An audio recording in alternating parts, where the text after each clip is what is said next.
37 anos da cidade de Novo Hamburgo, nós comemoramos no dia 5 de abril. E durante essa semana, temos uma programação muito especial aqui na TV Fevale e no Em Pauta também, para falar um pouco mais da história da cidade de Novo Hamburgo e conhecer um pouco mais do nosso município. E hoje no Em Pauta, vamos tentar então resgatar um pouco dessa história oficial e não oficial da cidade também, com o historiador Ângelo Reinheimer, que está aqui nos nossos estúdios, o escritor Henrique Schneider e também o jornalista Martin Beran, que também é escritor.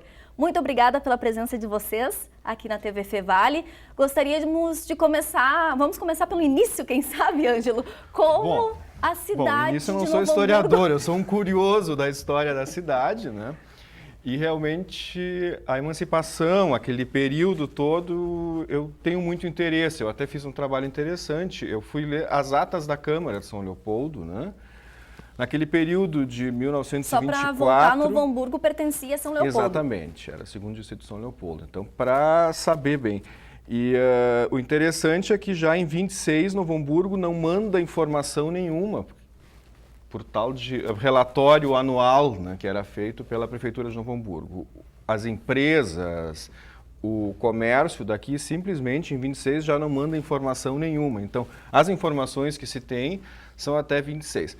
Mas a emancipação, ela é... Não manda em função justamente... Já de estar em andamento esse processo, Tá? exatamente.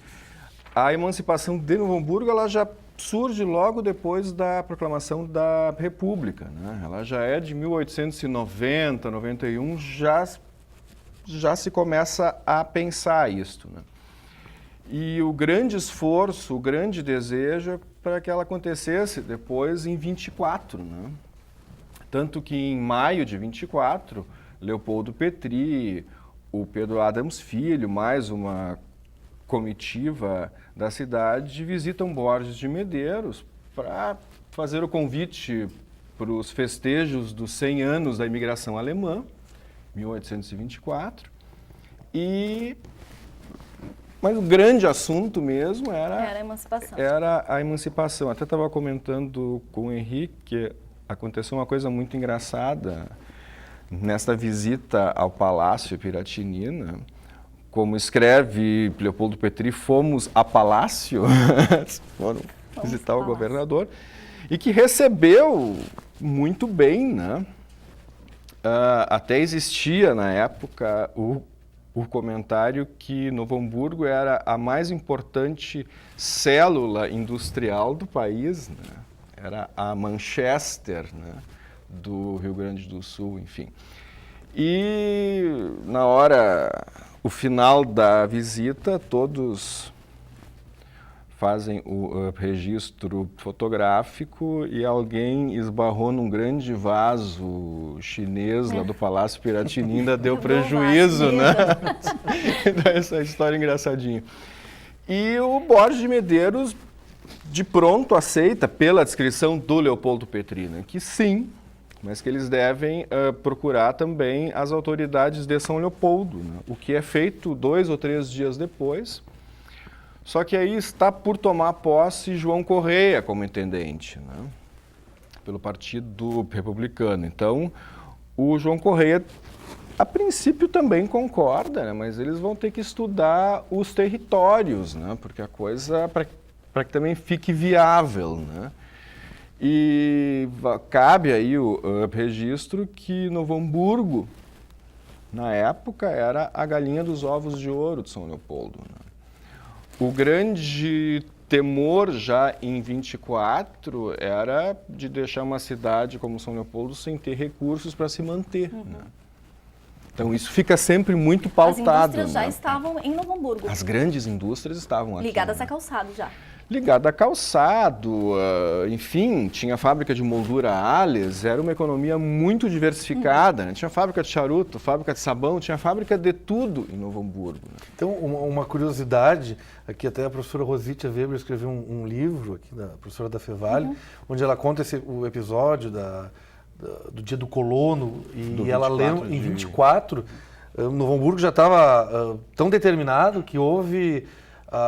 era o centenário da imigração alemã, que houve 2 inaugurações de monumento a imigração alemã, né? O monumento que está hoje na Sociedade de Aliança, a pedra fundamental, Certo.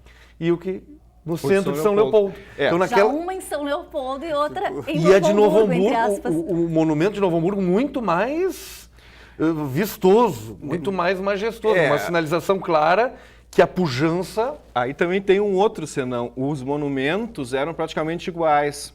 Foi contratado um arquiteto, Walter Dreschler, que era um arquiteto alemão que morou nos Estados Unidos e terminou vindo para São Leopoldo. Eram monumentos inspirados no monumento da unificação alemã, feito em homenagem a Bismarck, né? Que é aquele monumento em pedra, praticamente igual ao de São Leopoldo, né?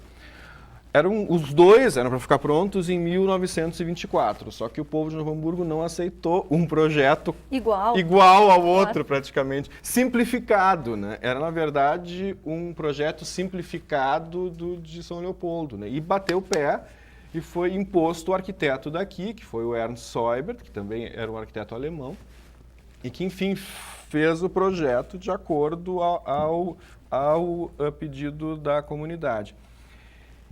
E os leopoldenses acharam isso o máximo, que Novo Hamburgo não inaugurou o monumento, já que eles tinham a feira industrial e comercial, que era o evento mais importante desse centenário, né? E pelo que tudo indica, a emancipação era para ter chegado junto a esse centenário. Acho que a simbologia toda era essa, o centenário da imigração, a independência de Novo Hamburgo, então a coisa estava... Só que não deu certo, justamente por esse temor. E se for mais adiante, era um absurdo o estado que São Leopoldo deixava Novo Hamburgo, né? Novo Hamburgo, em 1927, já tinha 4, 5 bancos, agências bancárias bem estruturadas. Tinha o Banco da Província, Banco Pelotense, Banco Porto-Alegrense, Banco Transatlântico Alemão, onde o pessoal mandava dinheiro para guardar na Europa, e Banco Pfeiffer, então, que eu lembro, né?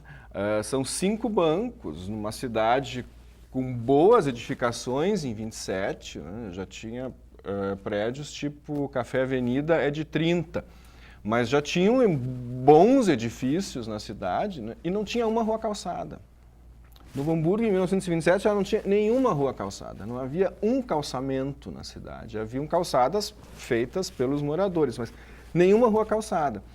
E a principal porta de entrada da cidade, a estação de trem, ali onde hoje são as bancas em Novo Hamburgo, atrás das bancas, Praça do Imigrante, na época chamada de Praça da Estação, era um barral, não tinha uma infraestrutura, não tinha nada, tanto que a praça ela é inaugurada em setembro de 1927, emancipação é em abril, 5 de abril, 20 de setembro de 1927 é inaugurada a praça, foi a primeira obra pública para que a cidade tivesse uma entrada decente, uma chegada decente, né? Então essas questões todas até... O cenário estava pronto. mais do que É de preparado. se admirar que levou tanto tempo, Sim. né? E mesmo em 24, quando viram que a coisa não andou, as listas na cidade continuavam, né? Foi apresentada uma lista à Câmara de São Leopoldo com 870 assinaturas, né? Numa cidade que tinha 420, 430 eleitores, né?